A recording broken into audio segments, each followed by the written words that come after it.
আজকে তাহলে একটু বটরা হয়ে যাক।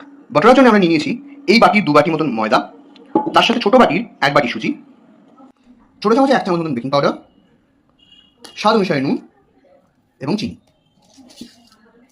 তারপরে একটু তেল স্প্রিঙ্কল করে দিলাম।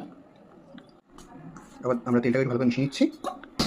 এরপরে একটা ছোট বাটির 1 বাটি মতন টক দই দিয়ে দেবো। টক দই দেওয়ার পর হালকা করে মেখে নেওয়া হয়েছে। এবার একটু একটু জল দিয়ে এটা একটা টাইট ডো বানিয়ে নেওয়া হবে।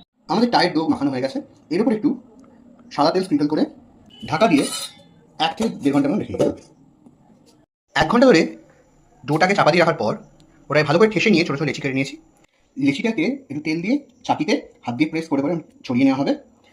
এরকমভাবে আমরা একটা লেচিটা বেলে নিয়েছি, সেরকম গরম তেলে ছাঁকা তেলে ঢেলে নেবো, দিয়ে এভাবে নাড়তে নাড়তে দেখুন কি সুন্দরভাবে ফুলে উঠেছে।